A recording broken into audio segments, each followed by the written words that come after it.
నమస్తే, welcome to our programme public talk అనే అంశం పైన ప్రోగ్రామ్ పైన మనం ఈరోజు ఒక ప్రోగ్రామ్ చేస్తున్నాము వన్ టీవీ తరపు నుంచి.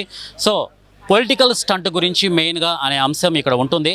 పొలిటికల్ స్టంట్ అంటే 2024 ఎలక్షన్స్కు సంబంధించి టగ్ ఆఫ్ వార్ లాగా ఉంది. అండ్ టీడీపీ, జనసేన, బీజేపీ ఒక కూటమి అండ్ వైఎస్ఆర్సీపీ పార్టీ తరపు నుంచి ఈ రెండు పార్టీలకు, మెయిన్ ప్రధానమైన పార్టీలకు టగ్ ఆఫ్ వార్ లాగా ఉంది.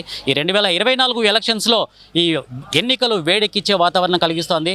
ఇక్కడ వేడెక్కిచ్చేది ఎన్నికలే కాదు, ఇక్కడ పైన వాతావరణం కూడా ఎంత వేడిగా ఉందో అంతే వేడితో ఈ 2024 ఎలక్షన్స్కు సంబంధించి కూడా అంతే వేడి అనే వాతావరణం ఇక్కడ తీసుకొని వస్తున్నారు. సో మరి ఈ ప్రధానమైనటువంటి అంశాన్ని గురించి మాట్లాడడానికి ఇక్కడ చాలామంది వ్యూవర్స్ ఉన్నారు, చాలామంది ప్రజలు ఉన్నారు.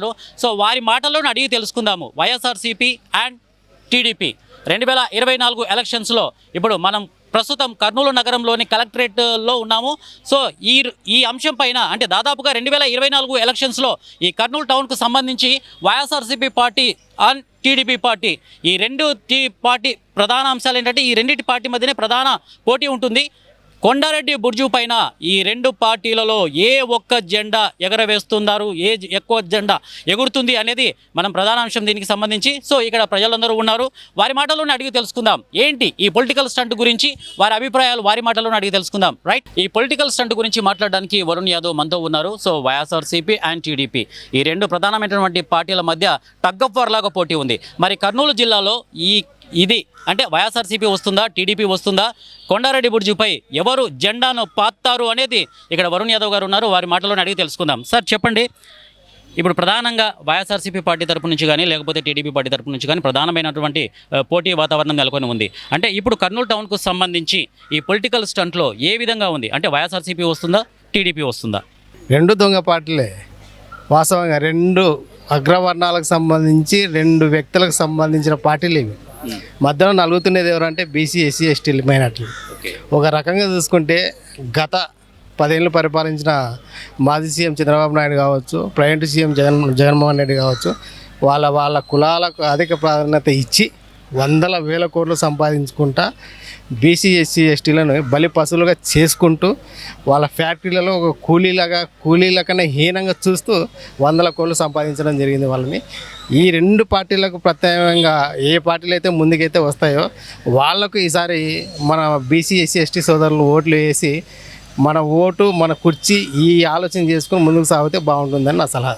ఒక విషయం మీరు ఇందాక అన్నారు, బీసీలను, ఎస్సీలను, ఎస్సీలను బలిపశువులు చేసేసి వాళ్ళ పబ్బం గడుపుకుంటున్నారు రెండు ప్రధాన పార్టీలు అని చెప్పేసి మాట్లాడుతున్నారు.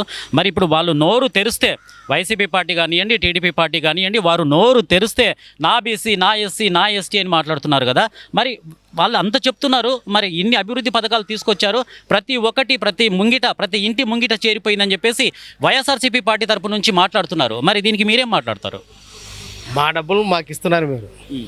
ఈరోజు రజకులకు, నాయ బ్రాహ్మణులకు, వేరే కులాల వాళ్ళకు కూడా 10,000 ఇస్తున్నారు. సరే, 100 మంది బీసీలో నాయ బ్రాహ్మణులు ఉన్నారనుకోండి, మీరు 100 మందికి స్కీమ్ ఇవ్వడంలే, ఒక 10 మందికి ఇచ్చి ఆ 10 మంది ద్వారా పబ్లిసిటీ చేసుకుంటున్నారు. అవి మా డబ్బులే.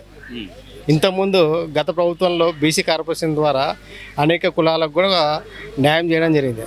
దానికన్నా హీనంగా ఇక్కడ 10,000 వారేసి లక్షల కోట్లు సంపాదించుకోవడం జరుగుతుంది. ఇక్కడ నేను ఇప్పుడు కూడా ఒక మాట అడుగుతున్నా, మీకు సంబంధించిన వ్యక్తులు వేలాది కోట్లు సంపాదించుకుంటారు కదా, అవన్నీ మీరు పంచండి బీసీ, ఎస్సీ, ఎస్టీలకి. ఈరోజు మీరు పంచుతున్నారు, ఓన్లీ అప్పు మాత్రమే తీసుకొచ్చి పంచుతున్నారు. అభివృద్ధి లేదు, ఇక్కడ అభివృద్ధి లేదు. నేను గత ప్రభుత్వాన్ని కూడా నేను ఒప్పుకోను, అక్కడ లేదు, ఇక్కడ లేదు. జనాల గురించి, జనాల అభివృద్ధి గురించి ఎవరు పట్టించుకోవడం లేదు ఇక్కడ. ఓకే, మీరు ఇందాక మాట్లాడినారు కొన్ని వేల కోట్లు అధికార పాలనలో ఉండి సంపాదించుకుంటున్నారు అంటున్నారు. మరి ఎవరెవరు వేల కోట్లు సంపాదించుకుంటున్నారు, అధికార పార్టీలో ఉండి అధికార పాలన చేస్తూ ఉన్నారు? సో వారు ఎవరెవరు ఇక్కడ అభివృద్ధికి ఆమడ దూరంలో ఉంది ఇది కర్నూలు జిల్లా, మరి ఎవరెవరు కొన్ని వేల కోట్లు తింటున్నారు చెప్పండి. ఓన్లీ ఫర్ కర్నూలులోనే రాజకీయ నాయకులు అనే కాదు, స్టేట్ లెవెల్లోనే రాజకీయ నాయకులు 80% అదే పని చేసినారు. నేను రాజ్యాంగంలో రాజ్యాంగం రాసిన పెద్ద మనుషులకు ప్లస్ ఇప్పుడున్నే రాష్ట్రపతి గారికి కూడా ఒక విన్నపం నేను చేయాలనుకుంటున్నా. వీడు ఎలక్షన్ మూమెంట్లో నామినేషన్ చేసినప్పుడు అఫిడవిట్ అప్లై చేస్తారు, నాకు ఇంత ఆస్తుంది అనేసి. ఆఫ్టర్ 5 years తర్వాత మాకు ఇన్ని వందల కోట్లు ఉందనేసి బయటకు ఒకటి వస్తుంది. మీరు ఎంతైతే అఫిడవిట్లో పెట్టినారో మీ 5 ఏళ్ల కాలంలో మీ జీతం ఎంత, మీ టీఏలు ఎంత, టీఏలు ఎంత అన్ని పక్కన వేసి మీరు దొంగతనంగా ఏ రకంగా అయితే సంపాదించినారో ఇసుక, మద్యం, ఎర్రచందనం ఇలాంటివన్నీ సంపాదించుంటారు కదా అడ్డం పెట్టుకుని, ఇవన్నీ మీరు జనాలకు పంచాలనేది ఒక రూల్ తీసుకురావాలనేది మాకు అర్థమవుతుంది. సరే, ఓకే, మంచి అభిప్రాయం, మంచి డెసిషన్ చెప్తున్నారు మీరు. కానీ ఇంత జరుగుతున్నా కూడా అధికార పార్టీ వాళ్ళు ఎన్ని కుతంత్రాలు చేస్తున్నా కూడా ఇక్కడ ప్రజానికం ఉన్నారు. మరి ప్రజానికానికి తెలియదా? ఇదంతా తెలుసు కదా. ఇప్పుడు ఇంత తెలిసినా కూడా ప్రజలు మరి వైఎస్ఆర్సీపీకి కానీ టీడీపీకి కానీ ఓటేసే వాళ్ళు సుముఖంగా ఉన్నారా ఇప్పుడు? అంటే ఈసారి ఇప్పుడు 2 ప్రధాన పార్టీలు వెయ్యేమో అని చెప్పేసి మీరు మాట్లాడుతున్నారు. మరి ఈ 2 ప్రధాన పార్టీలు కాకుండా ఇంకా వేరే నెక్స్ట్ ఏదైనా పార్టీ వచ్చి అంటే చాలా మంచి పరిపాలన అందిస్తుందని మీరు అనుకుంటున్నారో చెప్పండి. మా దరిద్రం అదే. బీసీ, ఎస్సీ, ఎస్టీ, మైనార్టీల దరిద్రం ఏంటంటే ఇదే. వాస్తవంగా ఎలక్షన్ మూమెంట్ వరకు మేము ఎవరం గుర్తుకు రాము. ఎలక్షన్ మూమెంట్లో మా ఇళ్ళ కాడికి వచ్చి అడుక్కుంటారు. ఎలక్షన్స్ అయిపోయిన తర్వాత మేము కాళ్ళు వేలవన్నా మా ఆస్తులు పోతున్నాయి, మా సెంటు పొలం పోతుంది, మా సెంటు ఇల్లు పోతుంది అన్న కూడా మమ్మల్ని కాలుతుందని పంపిస్తారు. మా జనాలకు కూడా బుద్ధి రావాలంటే ఎక్కడైతే బీసీ నిలబడతారో, ఎక్కడైతే ఎస్సీ నిలబడతారో ఇండిపెండెంట్గా, అంటే ఒక అగ్రవర్ణాల పెత్తనం కింద నిలబడే రిజర్వ్డ్ స్థానాల నుంచి కూడా బయటపడి ఇండిపెండెంట్గా ఎవరైతే నిలబడతారో, స్వచ్ఛందంగా ముందుకొచ్చి ఎవరైతే నిలబడతారో వాళ్ళకు ఓటేసి గెలిపించాలని కూడా మా ప్రార్థన. ఒక విధంగా చెప్పాలంటే రాజకీయ నాయకులకు సంబంధించి అంటే ఎస్సీ, ఎస్టీ, బీసీ ఈ ప్రజలందరినీ ఓట్ బ్యాంకుగానే యూజ్ చేసుకుంటున్నారా? ఎటువంటి అభివృద్ధి పదంలో ఈ ప్రజల్ని నడిపించలేదా? అంటే ఎస్సీ, ఎస్టీ, బీసీకి సంబంధించి ఎటువంటి అభివృద్ధి జరగలేదా? అంటే ఓన్లీ ఓట్ బ్యాంకుగా మాత్రమే ఈ రాజకీయ నాయకులు చూస్తున్నారా ఈ 2 ప్రధాన పార్టీలకు తరపున? అవును, 100% వాస్తవం ఇది. బీసీ, ఎస్సీ, ఎస్టీ, మైనార్టీలో ఓట్ బ్యాంక్ అనేది చూసుకుంటున్నారు. వీడు తంతున్నాడని చెప్పి అవతలోని కాడికి పోతే వాడు తంతున్నాడని చెప్తే వీని కాడికి వస్తారు. ఇద్దరు తంతారు, వాని అవసరం బట్టి ఇద్దరు తంతారు. ఈ తన్నించుకున్నవాడు ఎవడైతే ఉన్నాడో బీసీ, ఎస్సీ, ఎస్టీలు వీళ్ళు కొంచెం బుద్ధి తెచ్చుకొని మన వాళ్ళు ఎక్కడైతే నిలబడి ఉంటారో ఇండిపెండెంట్గా వాళ్ళకు ఓటేసి ఈ టర్మ్ కాకపోయినా నెక్స్ట్ టర్మ్ కన్నా ఓట్లు వేసుకొని గెలిపించుకొని మన సత్తా మనం నిరూపించుకోవాలనేది నా కోరిక. సో ఈ ఎలక్షన్స్లో మాత్రం మీరు 2024 ఎలక్షన్స్లో మాత్రం మీరు ఈ 2 ప్రధాన పార్టీలకు ఓటు వేయరని తెలిసిపోయింది. మరి మీరు మీ మద్దతు అంటే మీ సపోర్ట్ ఎవరికి ఉంటుంది? ఏ పార్టీ వరకు ఉంటుంది? నాకు సమాజానికి జనాలకు మంచి చేసే ఇండిపెండెంట్ అభ్యర్థులు ఎవరైనా సరే, నాకు పార్టీతో అవసరం. ఎవరైనా సరే జనాల గురించి, జనాభా అభివృద్ధి గురించి ఎవరైతే ముందుకు వస్తున్నారో స్వచ్ఛందంగా ఆ వ్యక్తి బీసీ అయినా, ఎస్సీ అయినా, ఎస్టీ అయినా ఆ వ్యక్తులకు ఓటేసి ముందుకెళ్ళడానికి సిద్ధంగా ఉన్నాం. సో చూశారు కదా, ఇప్పుడు వరుణ్ యాదవ్ గారు మొత్తం కూలాంకషంగా ప్రధాన అంశాల గురించి మాట్లాడారు, పొలిటికల్ స్టంట్ గురించి మాట్లాడారు. దాదాపుగా వైఎస్ఆర్సీపీ పార్టీకి వేయను, టీడీపీ పార్టీకి వేయను, ఈ 2 ప్రధాన పార్టీలు నాకు అవసరం లేదు. ఎవరైతే మంచి చేస్తారో, ఎవరైతే సుపరిపాలన అందిస్తారో, ఎవరైతే ఎస్సీ, ఎస్టీ, బీసీ ప్రజలకు అభివృద్ధి ధ్యేయంలో తీసుకుపోయి అభివృద్ధి పదంలో నడిపిస్తారో వారికి మాత్రమే మా సపోర్ట్ ఉంటుందని చెప్పేసి వరుణ్ యాదవ్ గారు చెప్పారు. సో ఇంకా ఈ విషయం మీద మాట్లాడడానికి చాలామంది ఉన్నారు. సో వారందరినీ కూడా అడిగి తెలుసుకుందాం వాళ్ళ అభిప్రాయాలు ఏంటి. అంటే ఈ పొలిటికల్ స్టంట్ గురించి వైఎస్ఆర్సీపీ పార్టీ తరపు నుంచి కానివ్వండి, టీడీపీ పార్టీ తరపు నుంచి కానివ్వండి, ఎవరు గెలుస్తారు? ఇప్పుడు ఈ కర్నూలులో రాజకీయం వేడెక్కిపోయింది. సో ఈ 2024 ఎలక్షన్స్లో టగ్ ఆఫ్ వార్ లాగా ఉంది.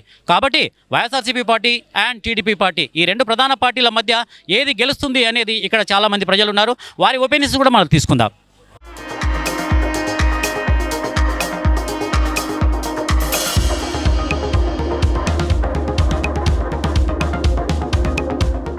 దాదాపుగా వైఎస్ఆర్సీపీ పార్టీ తర్వాత టీడీపీ, జనసేన, బీజేపీ ఇది కూటమిగా ఏర్పడి ఇప్పుడు 2024 ఎలక్షన్స్కి ముందుకెళ్ళబోతుంది.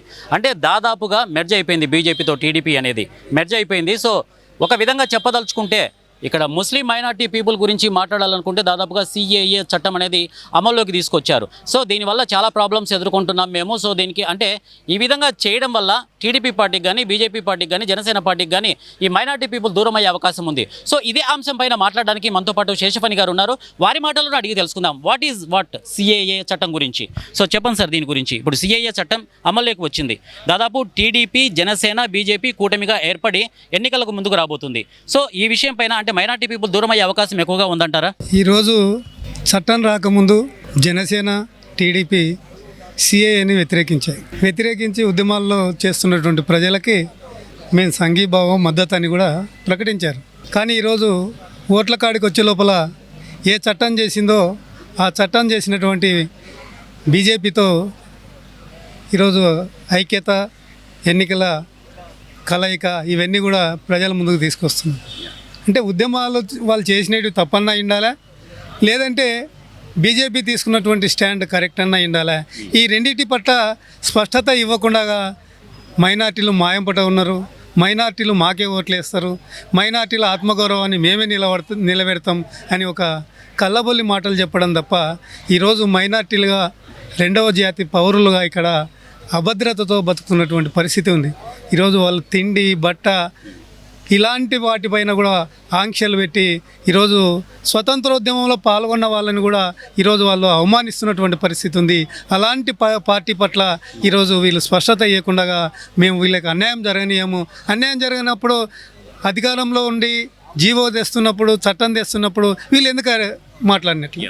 కాబట్టి వీళ్ళ వైఖరిని స్పష్టత లేనంత కాలం మైనార్టీలు వీళ్ళకు స్పష్టంగా వాళ్ళ వైఖరిని వాళ్ళ ఓటు రూపంలో కూడా ఉండదని మేము అనుకుంటున్నాం. అలాగే 2019 నుంచి 2024 ఎలక్షన్ దాదాపు వరకు ఈ వైఎస్ఆర్సీపీ పార్టీ అధికార పక్షంలో ఉంది, అధికారం చేస్తూ ఉంది. మరి ఆ టైంలో ఈ ముస్లిం మైనార్టీ పీపుల్కు సంబంధించి ఎటువంటి అభివృద్ధి జరగలేదా?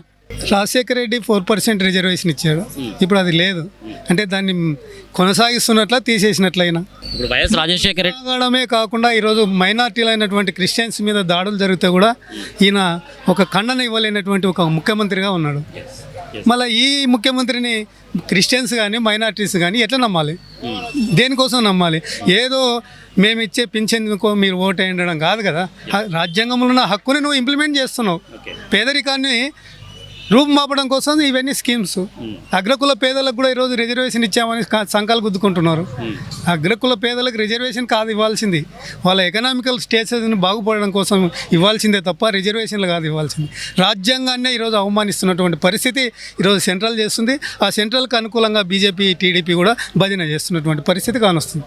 సో వైఎస్ఆర్సీపీ పార్టీ తరపు నుంచి దాదాపుగా జగన్ మాట్లాడుతున్న మాటలు ఏంటంటే 2019 నుంచి 2024 వరకు 99% నేను ఈ పథకాలన్నీ హామీలన్నీ అమలుపరిచాను, అన్ని అందరి ఇళ్లకు చేరిపోయినాయని చెప్పేసి ఈ పథకాల గురించి ఉదరగొడుతున్నారు. మరి దీని గురించి మీరేం మాట్లాడతారు? సంక్షేమం ఇచ్చానని చెప్పుకునే పరిస్థితుల్లో ఒక ఆల్టర్నేటివ్ రావడం కోసం క్రియేట్ చేసుకున్నటువంటి సంక్షేమమే. కానీ సంక్షేమం పేరు మీద ప్రాజెక్టులను ఆపమని ఇవ్వడం చెప్పాడు. రైతు బాగుంటే కదా దేశం బాగుండేది. సంక్షేమం ఏముంది? ఈరోజు నువ్వు 3,000 ఇస్తే సాయంత్రానికి మధ్యాహ్నానికి ఎంత పోతుంది, నిత్యావసర వస్తువులకు ఎంత పోతుంది అనేది ఈరోజు మీద పడినటువంటి పన్ను భారమే మనకు అర్థమవుతుంది. ఈరోజు ప్రతిదీ పెంచావు, ఎందుకు పెంచావు? సెంట్రల్ పెంచిందని సెంట్రల్ మీద దొబ్బుతో ఈ స్టేట్ పరిధిలో ఉన్నట్టు కూడా ఈరోజు నిత్యావసర వస్తువులన్నీ కూడా పెంచి పెట్టావు. మళ్ళీ నువ్వు ఇచ్చిన సంక్షేమం వాళ్ళ ఇంట్లో ఏమైనా మార్పు వచ్చిందా, వాళ్ళ బట్టలో మార్పు వచ్చిందా, వాళ్ళ తిండిలో మార్పు వచ్చిందా? లిక్కర్ ఈరోజు తాగి కిడ్నీలు హాస్పిటల్ పేషెంట్ రేషియో తీసుకుంటే అర్థమవుతుంది. సో ఇంకొక విషయం ఏంటంటే దాదాపు 2019కి ముందు అంటే 2019 ఎలక్షన్స్కు ముందు బహిరంగ సభలో జగన్ ఒక మాట అన్నాడు, నేను మళ్ళీ నెక్స్ట్ 2024 ఎలక్షన్స్కు వచ్చే లోపల మద్యపాన నిషేధం అవుతుంది, మద్యపాన నిషేధం తర్వాతనే నేను ఓట్లు అడుగుతానని చెప్పేసి అంటే దాదాపుగా ఎక్కడ మద్యపానం ఉండదు అని చెప్పేసి మాట్లాడినాడు. మరి ఇప్పుడు మద్యం ఏర్లై పారుతుంది ఏపీలో. మరి అటువంటప్పుడు ఇప్పుడు ఏ మొహం పెట్టుకొని అతను 2024 ఎలక్షన్స్లో ప్రజల్ని అడుగుతారు? ఓట్లు అడగడానికి అన్నీ వదులుకొని ఈరోజు కుటుంబ హత్యల్ని కూడా రాజకీయంగా వాడుకుంటూ ఈరోజు ఎథిక్స్ విలువలు లేని వాళ్ళు రాజకీయాల్లోకి వస్తున్నారు. ఓన్లీ ధనం లేదంటే క్రైమ్ భయం, వీళ్ళల్లా జైల్లో ఉండాల్సిన వాళ్ళు. కానీ ఈరోజు ప్రజలకు ఏమో చేస్తామని బయటకు వస్తున్నారు. బయటకు వచ్చి ఏం చేసింది లేదు, ప్రజలకు ఒక అభద్రతని క్రియేట్ చేస్తున్నారు.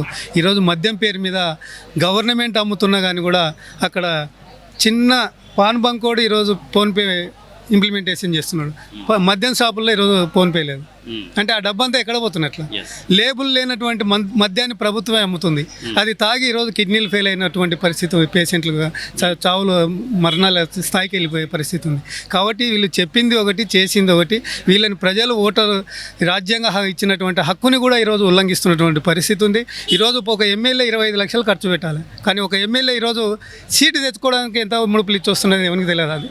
కాబట్టి వీళ్ళందరినీ ఎన్నికల కమిషన్ కరెక్ట్గా పనిచేస్తే డిఫాల్టర్గా ఇంప్లిమెంట్ చేసినప్పుడు ప్రజల కోసం ఎవడు పని చేస్తాడో వాడు ముందుకు వచ్చి వాడు గెలుస్తాడని మేము అనుకుంటాం. సో ఇప్పుడు ప్రధానమైనటువంటి పార్టీలు టీడీపీ, జనసేన అండ్ బీజేపీ ఒక కూటమి అండ్ వైఎస్ఆర్సీపీ పార్టీ ఆల్సో ఒకటి.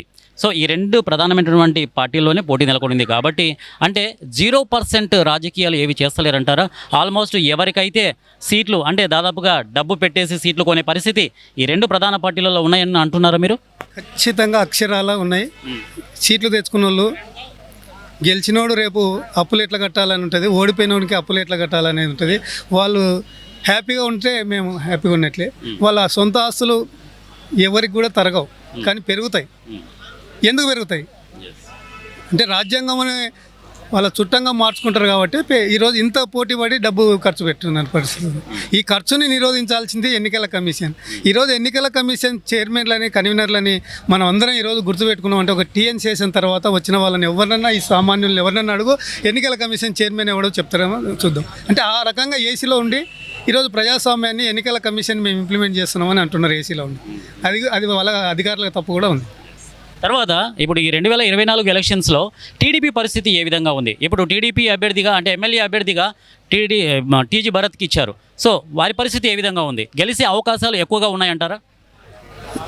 ఎవరు డబ్బులు పెట్టుకొని ఎవరు రాజ్యాంగాన్ని ఉల్లంఘిస్తే వాళ్ళు మేము గెలుస్తామని అనుకుంటున్నారు. ప్రజాస్వామ్యం మీద ప్రమాణం చేసి మేము 25 లక్షలే ఖర్చు పెడతామంటే వాళ్ళు గెలిస్తే వాళ్ళు హీరోలు. వీళ్ళందరూ కూడా డిఫాల్టర్లు చట్టం పనిచేస్తే. ఓకే. సో ఓవరాల్గా తీసుకుంటే 2024 ఎలక్షన్స్కు సంబంధించి వైఎస్ఆర్సీపీ పార్టీ అండ్ టీడీపీ ఈ రెండిట్లో ఏది గెలిచే అవకాశాలు ఎక్కువగా ఉన్నట్టు మీకు అనిపిస్తుంది? ఎవరు చట్టాన్ని ఉల్లంఘిస్తే వాళ్ళు గెలుస్తారు. ఎవరు ఉల్లంఘిస్తారని చెప్తున్నారు? ఎవరైనా ఇద్దరు అధికారంలో ఉన్నోడు ఆల్మోస్ట్ ఎవరు ఎంత శాతం ఉల్లంఘన అనేది ఎవరిలో ఎక్కువగా కనపడుతుంది? మీరు గమనించింటారు కదా, దాదాపుగా ఈ 2019 నుంచి 2024 వరకు ఎవరు ఎటువంటి పరిపాలన చేశారు ఏంటి అనేది మీరు కళ్ళ ముందునే జరిగిపోయింది. కాబట్టి ఎవరు రాజ్యాంగాన్ని ఉల్లంఘిస్తారు అనేది మీకు బాగా తెలిసి ఉంటుంది. కాబట్టి మీ మాటలోనే విందాం. రాజ్యాంగ ఉల్లంఘన ఈరోజు టీడీపీ, జనసేన, సిఏని వ్యతిరేకించాయి. ఈరోజు దగ్గరైనాయి. అంటే ఎవరు ప్రజల కోసం, ప్రజాస్వామ్యం కోసం దగ్గరవుతున్నారు అనేది మనకు అర్థం. ఈరోజు జగన్, నేను, నా బీసీ, నా మైనార్టీ, ఓన్లీ ఈ రెండు పార్టీలు బీసీలని, ఎస్సీలని, ఎస్టీలని, మైనార్టీలని ఒక రామచిలకల లాంటి బోన్లను తయారు సెల్లులో పెడుతున్నాయి. అంటే పార్టీలో స్థానాలు ఇవ్వాల్సిన వాళ్ళని నువ్వు ఏ కులమైతే ఆ కులానికి ఒక సెల్, లేదంటే ఏ కమ్యూనిటీ అయితే ఆ కమ్యూనిటీకి ఒక సెల్ అని పెట్టి వాడు అడిచినప్పుడు వీడిని తీసి కౌంటర్ ఇవ్వడానికి ఉపయోగిస్తున్నారు తప్ప నిజంగా ఇద్దరు కూడా వీళ్ళ అభివృద్ధికి, వీళ్ళ ముందుకు పోవడానికి, వీళ్ళకి రైట్స్ ఇంప్లిమెంట్ చేయడానికి ఇద్దరు సిద్ధంగా లేరు. ఇద్దరు సిద్ధంగా ఉంటే ఈరోజు 175 స్థానాల్లో ఎస్సీలకు ఎన్ని సీట్లు పోతున్నావో బీసీలకు కూడా అన్ని సీట్లు రావాలి. ఆ సీట్లన్నీ కూడా ఓసీలే తీసుకుంటున్నారు. కాబట్టి ఆ ఓసీలు తీసుకున్నట్టు వదులుకోవడానికి సిద్ధం లేనంత కాలం బీసీలకు అన్యాయమే జరుగుతుంది. మరి ఎప్పుడు జరుగుతుంది అంటారు? ఇప్పుడు ఈ సమన్యాయం ఎప్పుడు జరుగుతుంది అనుకుంటున్నారు? క్వశ్చన్ చేసే తత్వం పెరగాలి, రాజ్యాంగాన్ని ఇంప్లిమెంట్ చేసుకునే ఆలోచన పెరగాలి. ఈరోజు దోపిడీ లేనటువంటి వ్యవస్థ, ఈరోజు రాజ్యాంగం లేకొచ్చి మేము ఏదో 10 కాలాలు నా వారసులు తినడానికి సంపాదడానికి వస్తున్నారే తప్ప రాజ్యాంగం లేకొచ్చి నేను రాజ్యాంగాన్ని ఇంప్లిమెంట్ చేసి అందరికీ సమన్యాయం ఇస్తున్నాను ప్రతిజ్ఞ చేసి ప్రతిజ్ఞ కట్టుబడిన రోజులు మాత్రమే మాకు ఏదైనా ఇంప్లిమెంటేషన్ జరిగి న్యాయం జరుగుతుంది అనుకుంటున్నాను. వాళ్ళు వదులుకోవాలి, ఇక్కడ న్యాయం జరగాలి. సో ఒక విధంగా చెప్పదలుచుకుంటే ఇప్పుడు వైఎస్ఆర్సీపీ పార్టీ తరపు నుంచి మహమ్మద్ ఇంతియాజ్ ఎమ్మెల్యే అభ్యర్థిగా పోటీ చేస్తున్నారు. మరి వారి గురించి మీరు ఏం చెప్తారు? అంటే గెలిచే అవకాశం ఉందంటారా? ఇద్దరు పరిస్థితి అదే. ఇద్దరు ఎవరు ఎక్కువ పెట్టుకుని ఎవరు ఎక్కువ కొనేసుకుంటే వాళ్ళు గెలుస్తారు. అంటే డబ్బు ఎక్కువ. ఇంతియాజ్ అనే ఒక ఐఏఎస్ ఆఫీసరు ఈరోజు ఎమ్మెల్యే స్థాయికి ఎందుకు వచ్చాడు? ఎందుకు వచ్చారంటారు? ఎందుకు వచ్చాడు చెప్పండి, మీరే చెప్పండి, మీ మాటల్లోనే చెప్పండి. మైనార్టీల మీద నమ్మకం ఉందని వచ్చినప్పుడు అదే మైనార్టీ హఫీజ్ ఖాన్ ఉన్నాడు కదా, పోటీతత్వాన్ని తెచ్చి ఇంకోటి గెలిచిన అవసరం లేదు కదా. ఈ ఎస్సీ అంటే ఇక్కడ మీరు గుర్తించాల్సిందంటే ఎస్సీలు, బీసీలు, మైనార్టీలు ఉన్న కాడ సీట్లు మారిపోతాయి, రెండోసారి రారు. ఎందుకంటే వాళ్ళు కంటిన్యూ రాజరిక వ్యవస్థ కొనసాగిస్తారని. అందుకోసమే ఆయన ఐఏఎస్ని త్యాగం చేసి ఇంకో మైనార్టీని తెచ్చారు. ఈరోజు రిజర్వేషన్ స్థానాలు ఉన్నాయి కోడుమూరు, నందికొట్కూరు. ఆడ ఇద్దరిని, ఒక ఆయన ప్రకాశం నుండి పట్టుకొచ్చారు, ఒక ఆయన కడప నుండి పట్టుకొచ్చారు. ఏ లోకల్లో లేరా? లేదంటే ఈ ఎమ్మెల్యేలు డిఫాల్టర్ అని వాళ్ళే డిక్లేర్ చేసినట్లు ఆ పార్టీలో అసమర్థులని వాళ్ళే డిక్లేర్ చేశారా? మళ్ళా రెండోసారి పనికిరారని ఇంట్లో నువ్వు చెప్పు. ఇప్పుడు జంబ్లింగ్ సిస్టమ్ పెట్టారు జగన్ గారు, జంబ్లింగ్ సిస్టమ్. ఇప్పుడు అక్కడ ఆ నియోజకవర్గం వాళ్ళని ఈ నియోజకవర్గానికి, ఈ నియోజకవర్గం వాళ్ళని ఆ నియోజకవర్గానికి మార్చే అవకాశం చేశాడు కదా. సో ఎందుకు చేశారు? కంటిన్యూస్ చెప్తే కదా ఇప్పుడే చెప్పారు ఇందాక, అదే లీడర్షిప్ని కంట్రోల్ చేయడము. వాళ్ళ విస్తరణని కంటిన్యూ చేసుకోకుండా ఉండడం కోసం ఏం జంబ్లింగ్ రెడ్లకు చేయండి. సాయి ప్రసాద్ రెడ్డి కంటిన్యూ ఉన్నాడు కదా, మంత్రాలైన రామరెడ్డి ఉన్నాడు కదా, మళ్ళీ వాళ్ళకి ఎందుకు ఇది? వాళ్ళ అన్నదమ్ములు అందరూ ఉన్నారు కదా, మార్చరే. జంబ్లింగ్ ఎందుకు అక్కడ ఎందుకు పనిచేయదు? ఓన్లీ ఇక్కడ బీసీలో అయితే బీసీల కాడ, ఎస్సీల కాడ, మైనార్టీల కాడ మాత్రమే ఉంటుంది. గుమ్మనూరు పోయి గుంతకాలు పోవాల్సి వస్తుంది. అది ఆ పరిస్థితి ఏంటి? ఇప్పుడు గుమ్మనూరు జయరాంకు సంబంధించి వైఎస్ఆర్సీపీ పార్టీలో దాదాపుగా చేశారు, పదవి అనుభవించారు, అన్నీ చేశారు. మరి లాస్ట్ టైంలో టీడీపీలకు జంప్ అవ్వాల్సిన అవసరం ఏమొచ్చింది? ఆయన క్లియర్గా చెప్పాడు కదా, నేను పార్లమెంటుకు పోలేను, పార్లమెంట్ అనేది ఒక ఉన్నతమైనది, అక్కడ నేను పోయినా న్యాయం జరగదు, న్యాయం జరిగిన వాళ్ళకి ఇవ్వండి, వాళ్ళని పంపండి, నేను స్టేట్ వరకే నా పరిధి, నేను స్టేట్లో ఉంటాను అన్నాడు. ఇంకొక అపోహ ఏంటంటే గుమ్మనూరు జయరాం అవినీతి ఎక్కువగా చేశారు, చాలా చోట్ల అన్ని అక్రమాలు చేశారని చెప్పేసి ఒక అంటే టాక్ ఉంది బయట. అంటే దీని గురించి అతనికి సీట్ రాలేదని మేము అనుకోవచ్చా? అట్లా అనుకుంటే ముందరనే ఎందుకు టికెట్ డిక్లేర్ చేస్తాడు ఎంపీ? ఆల్రెడీ తెలకపోవచ్చు, ప్రమోషన్ ఇచ్చినట్లే కదా, మళ్ళా ఓకే ప్రమోషన్ ఇచ్చి నువ్వు మళ్ళీ అవినీతి అనేది ముద్రేయడం అనేది వాళ్ళ అసమర్థత. అంతే. సో ఓవరాల్గా తీసుకుంటే ఈ 2024 ఎలక్షన్స్లో ఈ వైసీపీ కానీ టీడీపీ కానీ ఈ జెండా కొండారెడ్డి బుర్జు పైన, కర్నూలు జిల్లాలో కొండారెడ్డి బుర్జు పైన ఎగిరే అవకాశం ఏ పార్టీకి ఉందంటారు? ఎవరు ప్రజాస్వామ్యాన్ని అపహాస్యం చేసి ఎవరు ధనస్వామ్యంతో ఉన్నారో వాళ్ళ జెండా ఎగురుతుంది అనేది ఈరోజు ప్రజల్లో ఒక నానుడిగా కొనసాగుతుంది. ఎన్నికల కమిషన్ దాన్ని కంట్రోల్ చేసి సామాన్యుని జెండా కూడా ఎగరడానికి ప్రయత్నం చేసి, అంటే ఎవరైతే అక్రమాలు, అవినీతి, అన్యాయాలు ఎక్కువగా చేస్తారో కొలబద్దది అంటే వాళ్ళే గెలుస్తారు అంటే మీరు అంటున్నారు. అది నానుడి ప్రజల్లో మేము వాళ్ళకి అన్నీ చేసాము, రేపు కూడా రాయితీలు ఇస్తున్నాం అని ముందరనే చెప్తున్నారు.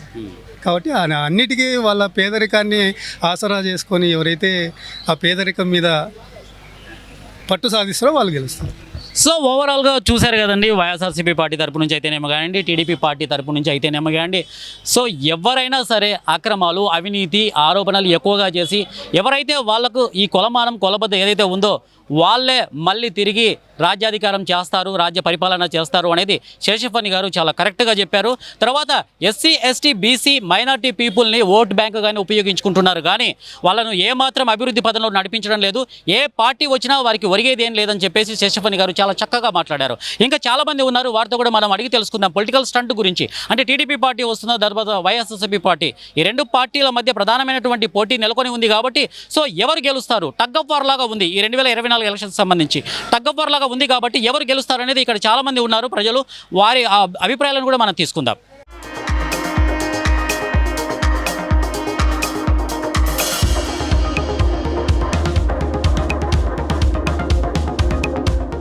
రెండు 2024 ఎలక్షన్స్కు సంబంధించి టీడీపీ పార్టీ ఏ విధంగా ముందుకెళ్ళబోతుంది, సో వాళ్ళ ప్రధాన అంశాలు ఏమున్నాయి, సో ఈ అంశం పైన మాట్లాడడానికి మనతో పాటు జలంధర్ గౌడ్ ఉన్నారు. వారి మాటలను అడిగి తెలుసుకుందాం అసలు టీడీపీ పరిస్థితి ఏంటి 2024 ఎలక్షన్స్లో.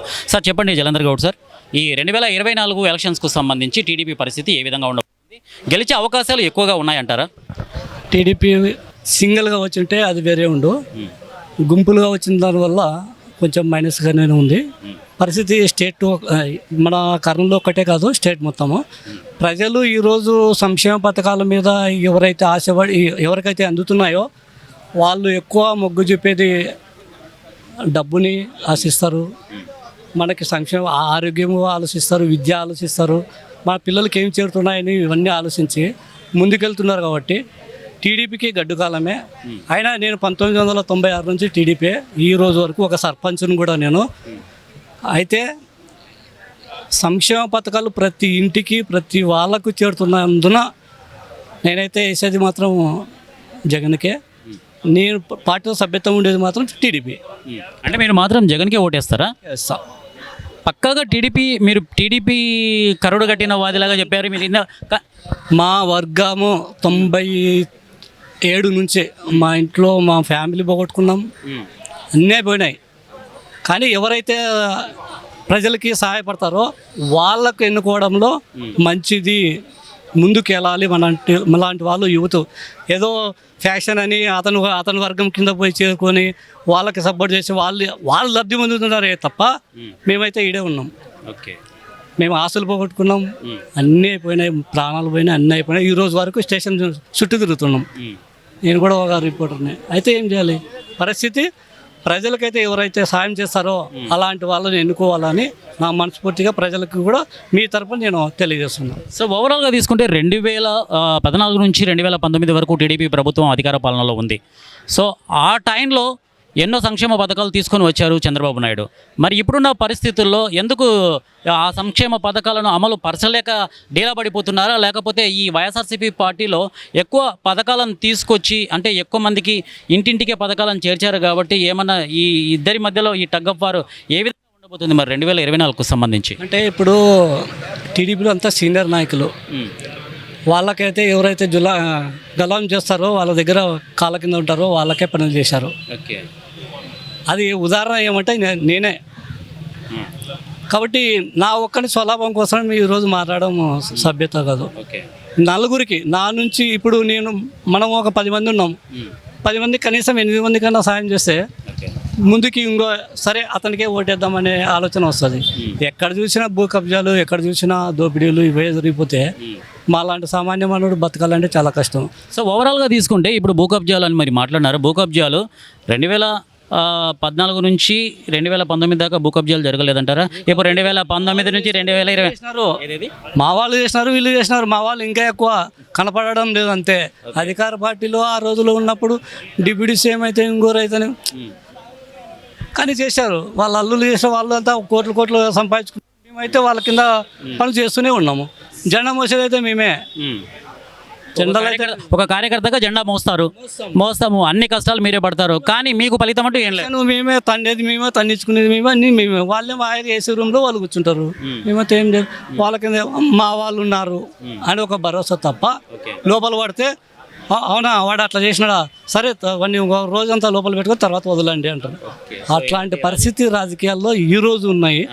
ఏదో వైఎస్ వాళ్ళ నాన్న ఏదో చనిపోయినాడు, ఏదో అదృష్టం కొద్దీ ఏదో పార్టీ పెట్టాడు, ముందుకు వచ్చాడు, నలుగురికి ఉపయోగపడుతున్నాడు, అతనికి సెల్యూట్ కొట్టాల్సిన పరిస్థితి వచ్చింది. ఈ టీడీపీ అయినా పర్వాలేదు, అలాంటి వ్యక్తి మళ్ళీ రావాలని కూడా కోరుకుంటున్నా. ఇప్పుడున్న ప్రతిపక్షాలు దుమ్మెత్తుతుంటాయి కామన్. ఎంతన్నా సాయం చేయి, ఎంతన్నా చేస్తూ ప్రజలు తిన్నవాడు కూడా ఏం చేస్తున్నాడు అని అంటారు. ఎడ్యుకేటెడ్స్ చదువుకున్న వాళ్ళు అయితే ఏమంటారంటే ప్రాజెక్టులు వచ్చింటే బాగుంటుండే, ఉద్యోగాలు కామన్, అది ఉద్యోగాలు రావాలని మేము కూడా కోరుకుంటాం, ప్రాజెక్ట్ రావాలని మేము కూడా కోరుకుంటాం. కానీ ప్రాజెక్టుల వల్ల అణగారి కులంలో లాస్ట్ మారుమూల ప్రాంతంలో ఉన్నవానికి సంక్షేమ పథకాలు అందాలి. ప్రాజెక్టులే కానీ సంక్షేమ పథకాలు కూడా అందుతేనే వాడు 4 తింటాడు. ఈరోజు 4,000 3,000 పెన్షన్ వస్తుంది. ఆ రోజు 1,200 1,000 రూపాయలు ఇచ్చేవాళ్ళు. మరి ఈరోజు ముసలోళ్ళు అయితేనే, ఇంకో వికలాంగులు అయితేనేమి వృద్ధాప్య పెన్షన్, వాళ్ళకి ఆసరా, విద్య, ఇవన్నీ దిండి, ఆరోగ్యశ్రీ, ఇట్లాంటివన్నీ చేస్తున్నారు. ఓవరాల్గా తీసుకుంటే ఇప్పుడు టీడీపీలో కానివ్వండి, లేకపోతే వైఎస్ఆర్సీపీ పార్టీలో కానివ్వండి, సంక్షేమ పథకాలు ఎక్కువగా అమలు పరిచిన పార్టీ ఏది? నేను చెప్పేది ఒకటే, జగన్. వైఎస్ఆర్సీపీనే 90% ప్రతి వాళ్ళకి ఇంటికి చేరుతున్నాయి. అది ఇంకా మేము ఎన్ని బయట చెప్పుకున్నా వేస్ట్, చేరుతున్నాయి. ప్రతిపక్షం విమర్శించాలి కాబట్టి ఏదో పాయింట్ అనాలి కాబట్టి అంటుంటుంది. ఇప్పుడు నాకు చేరింది ఒక పథకం, నేను లబ్ధి పొందినాను కాబట్టి లబ్ధి పొందినానని చెప్పాలి. కానీ ఏ పార్టీ అయితేనేమి మన సర్వీస్ చేసేటోళ్ళు కావాలి.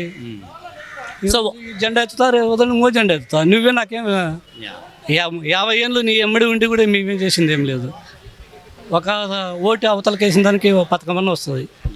ఓవరాల్గా తీసుకుంటే ఇప్పుడు టీడీపీ పార్టీకి సంబంధించి మీరేం మాట్లాడతారు? గెలిచే అవకాశాలు ఉన్నాయంటారా 2024 ఎలక్షన్స్కి సంబంధించి? టీడీపీ ప్రస్తుతం అయితే టీడీపీకి 40% ఇవ్వగలుగుతాను నేను. జగన్మోహన్ రెడ్డి గారు వైసీపీకి అయితే 60% ఇవ్వగలుగుతాను. ఎందుకంటే ఆయన చేసినటువంటి సంక్షేమ కార్యక్రమాలే ప్రజలలో పోతున్నాయి కాబట్టి అతనికి ఓట్లు పడే శాతం కూడా ఎక్కువ ఉన్నాయని నేను అనుకుంటున్నా. ప్రజల యొక్క అభిప్రాయాలు కూడా ప్రజలకి ప్రతి ఒక్క పథకం అనేది చేకూరుస్తున్నారు.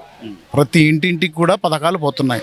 100% పథకాల్లో 90% పథకాలు ప్రజల్లోకి దూసుకుపోతున్నాయి. అందువలన దాదాపు నాకున్న అభిప్రాయం ప్రకారం ఎక్కువ భాగం వైసీపీకే గెలుపు అవకాశాలు ఉన్నట్లు కనబడుతున్నాయి.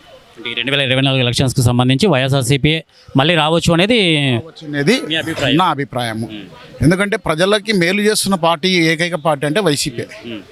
అతని వల్ల కూడా నేను సుమారు 4-5 పథకాలు లబ్ధి పొందినాను. ఓకే. పథకం లబ్ధి పొంది మనము తప్పుడు కుతలు కుయ్యకూడదు. మనం ఏమి పథకం తీసుకుంటున్నామో ఆ పథకం తీసుకున్నట్లు చెప్పాలి. అందుకోసం దాదాపు నేనేం చెప్పదలుచుకున్నా అంటే జగన్మోహన్ రెడ్డి గారే వచ్చే ఛాన్సెస్ ఎక్కువ కనబడుతున్నాయి. టీడీపీకి అయితే 40% ఇవ్వగలుగుతాను, వైసీపీకి అయితే 60% ఇవ్వగలుగుతాను. ఇప్పుడు ప్రజలకి ఇప్పుడు ఉన్న ప్రజలలో ఎక్కువ భాగం మధ్యతరగతి ప్రజలు, పేదవాళ్ళు ఎక్కువ ఉన్నారు. ఇప్పుడు ఎక్కువ మంది ఏమంటారంటే డబ్బుకు ఆశపడతారు. డబ్బు అనేది ప్రజలకు పోతుంది కాబట్టి డబ్బు ఎవరికి చేకూరుస్తున్నారో వారు ప్రతి ఒక్కరు నాకు డబ్బు కావాలి అని ఆలోచిస్తాడు. కానీ వేరే రకంగా నాకు డబ్బు లేకుంటే ఇప్పుడు డబ్బు కోడి ఏమంటారు, బంగారు కోడి పెట్టే కోడిని తీసుకుపోయి వేరే కోడిని తెచ్చుకోవడానికి ఆలోచించాడు కదా ప్రజలు. దాదాపు ప్రజలు ఎక్కువ భాగము ఆలోచించేది డబ్బు కోసమే ఆశపడతారు. పథకాలు ప్రతి ఒక్క ఇంటికి చేకూరుతున్నాయి కాబట్టి జగన్మోహన్ రెడ్డి వచ్చే అవకాశాలు ఎక్కువ ఉన్నాయి. సో ఇది అండి దాదాపుగా ఇప్పుడు జలంధర్ గారు చాలా బాగా చక్కగా మాట్లాడారు. టీడీపీ పార్టీ నుంచి వచ్చినా కూడా అతను వైఎస్ఆర్సీపీ పార్టీకి సపోర్ట్ చేస్తూ దాదాపుగా 2024 ఎలక్షన్స్కు సంబంధించి గెలిచే అవకాశం ఎక్కువగా ఉండేది కూడా వైఎస్ఆర్సీపీ పార్టీకి అని చెప్పేసి వారు మాట్లాడారు. సో ఇంకా ఈ అంశం పైన మాట్లాడడానికి మరికొంతమంది ప్రజలు ఉన్నారు ఇక్కడ. సో వారి గురించి కూడా వారి అభిప్రాయాలను కూడా అడిగి తెలుసుకుందాం ఏంటి ఈ పొలిటికల్ స్టంట్ గురించి.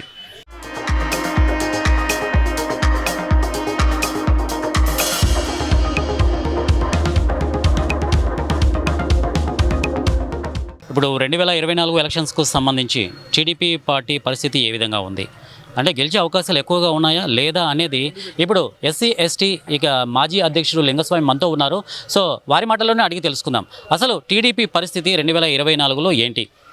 ఇక్కడ కర్నూలు జిల్లాకు సంబంధించి ఈ నియోజకవర్గానికి టీడీపీ అభ్యర్థి తర్వాత మన టీజీ భరత్ గారు నిలబడుతున్నారు. సో వారి పరిస్థితి ఏ విధంగా ఉంది అనేది కూడా వారి మాటల్లో అడిగి తెలుసుకుందాం. సార్ చెప్పండి సార్, ఇప్పుడు టీడీపీ పరిస్థితి 2024 ఎలక్షన్స్లో గెలిచే అవకాశాలు ఎక్కువగా ఉన్నాయంటారా లేదంటారా? ఇప్పుడు మనము ప్రజల నాడిని బట్టి చూస్తే కొంచెం టీడీపీకే ఎక్కువ ఫేవరిజం ఉంది ప్రజల నుంచి. ఎందుకంటే టీజీ భరత్ ఇక్కడ క్యాండిడేట్ కాబట్టి వారికి ఉండే రిలేషన్స్, ప్రజలలో ఉండేటువంటి రిలేషన్స్ని బట్టి మనం ఊహిస్తే ఎక్కువ టీజీ భరత్కే ఎక్కువ అవకాశాలు, గెలిచే అవకాశాలు అయితే ఉన్నాయి.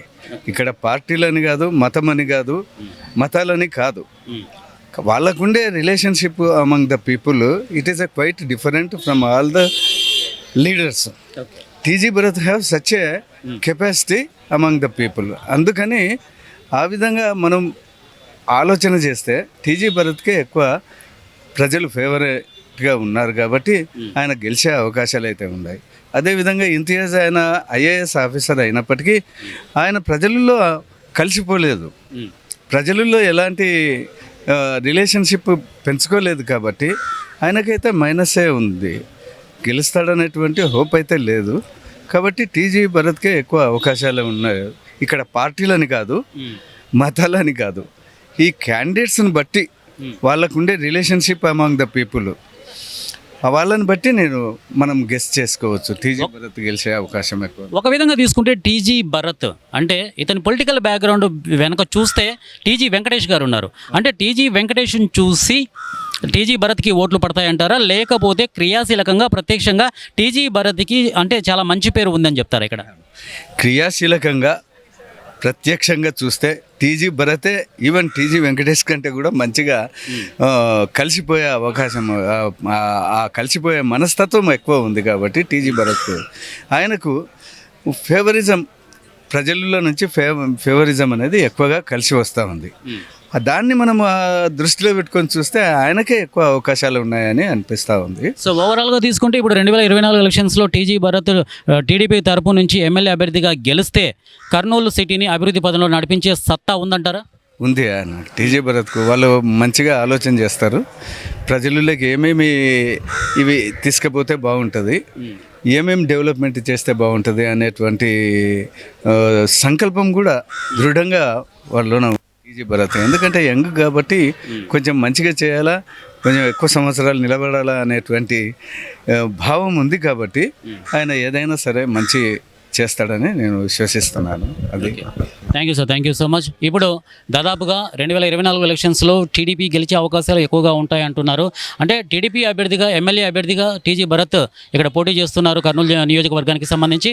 వారు గెలిచే అవకాశాలు 100కు 100% ఉన్నాయని చెప్పేసి లింగస్వామి గారు మనకు మాటల్లో చెప్తున్నారు. అలాగే వైఎస్ఆర్సీపీ పార్టీ తరపు నుంచి వైఎస్ఆర్సీపీ అంటే కర్నూలు నియోజకవర్గ ఎమ్మెల్యే అభ్యర్థిగా మొహమ్మద్ ఇంతియాజ్ గారు నిలబడుతున్నారు. సో వారికి గెలిచే అవకాశాలు చాలా తక్కువగా ఉన్నట్టు కూడా మనం లింగస్వామి మాటల్లో విన్నాము. సో ఇది ఇవాల్టి పొలిటికల్ స్టంట్. అంటే దాదాపుగా టీడీపీ కానివ్వండి, జనసేన అండ్ బీజేపీ ఈ కూటమికి సంబంధించి ఏ విధంగా ఉంది, తర్వాత వైఎస్ఆర్సీపీ పార్టీ తరపున నుంచి ఏ విధంగా ఈ అంశాలు ఉన్నాయి, ప్రధాన అంశాలు ఏ విధంగా ఉన్నాయి అనేది మనం చాలా మంది దగ్గర నుంచి చాలా అభిప్రాయాలు మనం తీసుకున్నాం. సో ఇది ఇవాల్టి 1TV పబ్లిక్ టాక్.